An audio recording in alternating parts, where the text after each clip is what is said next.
So, this is Tago Anteater, one of the greatest games that you have never heard of. When I was a kid, I never saw this in the arcade. Never played in the arcade, obviously, because I never saw it in the arcade, but I had it on my Apple IIe, and I absolutely loved this game. And I always wanted to, if I had an arcade game, I always wanted to try to play this in the arcade. So I have it running in my Frogger cabinet. I have a Frogger cabinet that I modified with a scramble board, and then there's a game that highscoresaves.com sells, which allows you to play a bunch of games on the Scramble hardware, because all these games run on the Scramble hardware. Scramble, Super Cobra, Anteater, Amadar, Frogger, Turtles, Armored Car, The End. But Anteater is just amazing. Okay. It's a very simple game. You are an anteater, and you eat ants and things. But there's rules. And I don't even know the strategy yet, because, again, I haven't played it since I was literally, like, a kid. Like, probably when I was 10. And I just started playing it again. The one thing I can tell you, so you eat the ants any way you can, front or back. These little worms, you can only eat from the back. If you eat them from the front, they'll kill you. If an ant touches you and you don't eat it, it kills you. You cannot eat those worms from the front, because you'll die. You have to eat them from behind. And you want to get up all these dots. And there's other things that will come. This over here is like the super pill. It kills everybody and gives you some time to eat stuff. And is worth a bunch of points. I think I said if an ant touches you and you don't eat it, you die. If you try to eat the worm from the front, you die. And the worm is very interesting because the worm and the ants are a multiplier. As you go through the board, before you die, without dying, the more ants you eat and the more worms you eat multiply. The spider there comes out at night, and oopsie, I got hit by a worm thing. The spider can walk all over your thing, all over your anteater, whatever it is, appendage, but you cannot eat it. If you eat it, you die.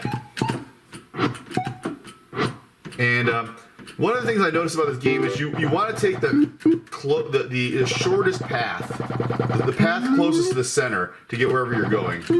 That will really help you. I'm gonna die. Not playing good this game.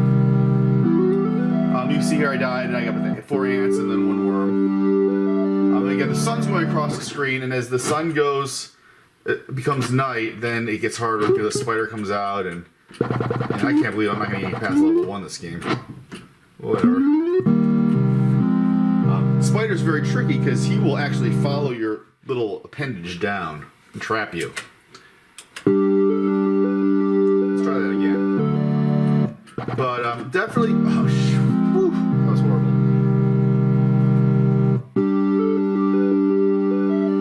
Definitely the one strategy I've noticed is, besides eating as many ants and worms as you can, you want to take the path closest to center. And there'll be other things that come out too.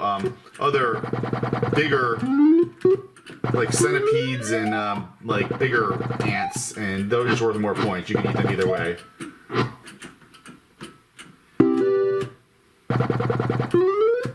You obviously want to eat as much as you can before the sun goes down, because once the sun goes down, it gets very hard. Ah, shoot! What's wrong with me?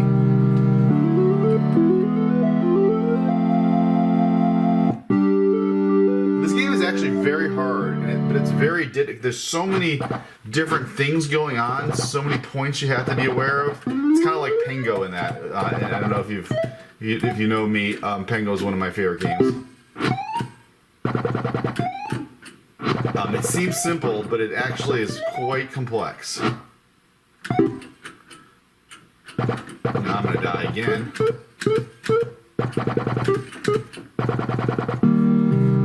is horrible.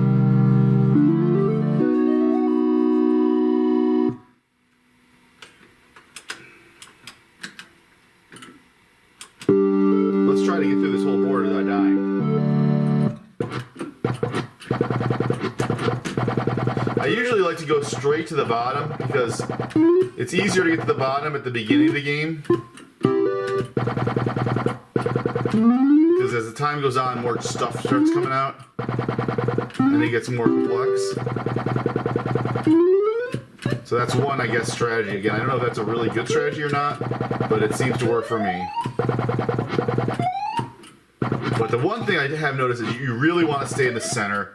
If you start taking the holes that are far away from the center, it gets very hard because you get trapped and you can't get back fast enough. Alright, so there we got past level 1. That's good. That should have happened a long time ago.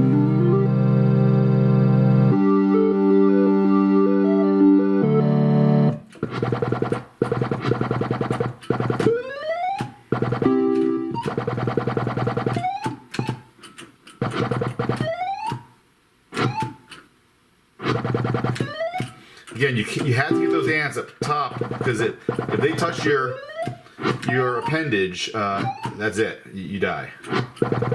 See, here is bad. What I did there, you want to avoid going the long route anywhere. That's the only one tip of this game that I certainly know for sure from playing is that you definitely want to do that.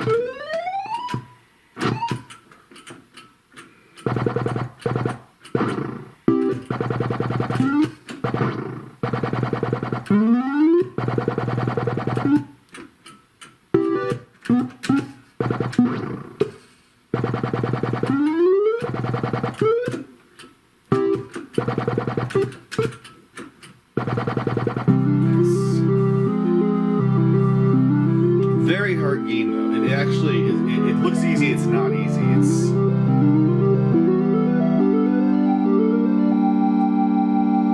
It's a lot of fun.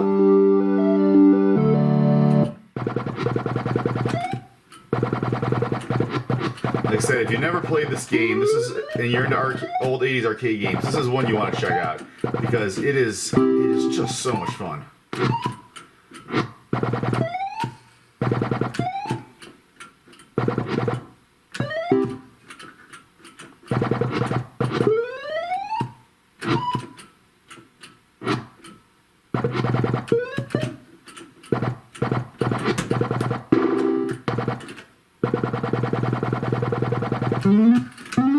Oh, see, I ate him from the front. I went back. You gotta always get him from behind.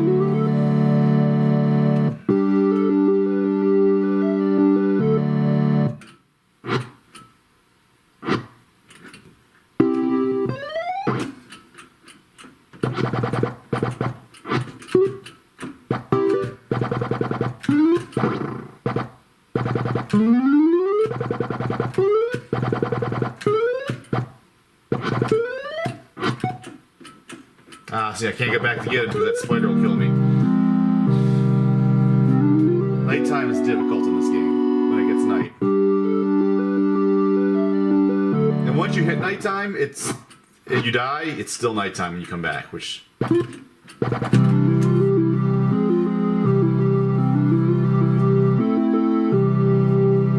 So I try to go, like I said, to the bottom as fast as I can and eat those things. Eat those, these super things. That clears your screen, gives you a few seconds. It's like the Pac-Man, super pill. And when you, eat that, some characters just disappear, and some characters you actually get credit for killing them.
Anteater. If you're into 80s arcade games, you definitely, and you've never played this game, you definitely want to check it out. It's one of those games you got to play a couple times to try to figure out the the flow and the strategy, but it's give it a shot.